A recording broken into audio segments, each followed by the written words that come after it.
Good morning. So I just wanted to go through a quick video tutorial about your collections and how to use collections online and the kind of resources that you can see. So as you can see, I've signed into the collections online portal. Either your principal or some administrator has given that information to you. There's different things available, but the first thing you want to do is make sure that you're on the right grade level. So I've selected grade 6, collections 2017. That's done. So if I go here on this main portion, I can go on to the teacher ebook, and that's definitely where you want to start, right? So that you can, oh, and it logged me out, there it goes. So that you can access what you need for your classes. So, oh, see, and it kicks you out. So you want to go to grade 6 again, and then teacher ebook. Okay. So the first thing that I wanted you to look at is like, there's different parts of collections and different like options you have as far as like online goes. But the cool thing is that when you go on ahead and you start to look into these collections and these different units that you see in collections, you can see how you can teach that. And then on the left-hand side, it tells you like, these are the different ideas you have. You can go into close readings. You can look at how or what the emphasis will be. So for like the ravine, that starting short story, the emphasis on character and setting. The other cool thing is that you can just align it to the standards and it tells you, right?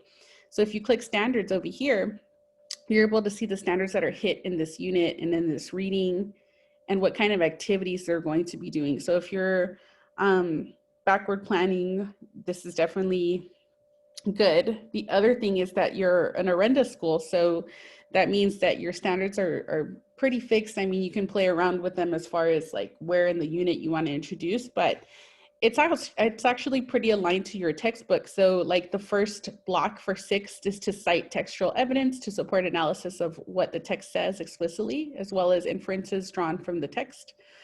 So then you definitely know that by using this textbook, you're aligned to those standards, right? And you're keeping to your Orenda schedule.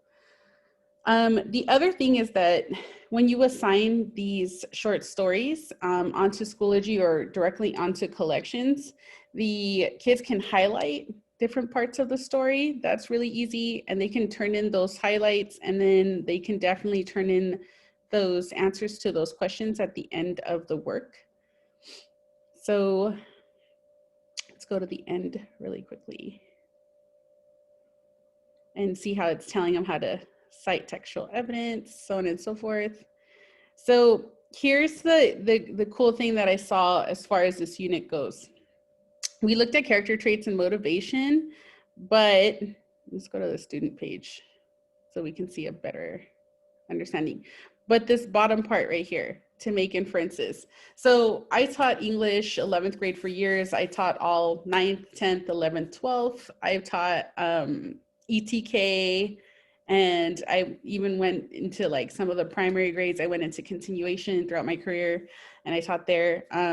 But the weakest part I've seen as far as their writing and reading goes is going on ahead and making those inferences by this point in time. And it's an art, right? They build every year, so on and so forth. But the cool thing is that they see it, right? They see, okay, I need to make an inference. This is what an inference is. This is how I use the evidence to make an inference. And then that leads to that deeper analysis in writing. So there's that portion too, as far as your being able to go on ahead and deliver instruction, and especially at this time, right? We can't make copies, so they have this copy in front of them. You can reference it. It takes them through analyzing text, right? And then there's always vocabulary. You can do this in the form of a vocabulary quiz at the end of the week, right? You can do a multiple choice on Schoology, and that gets graded for you, entered in the grade book really easy. Goes into vocabulary and language conversations, right?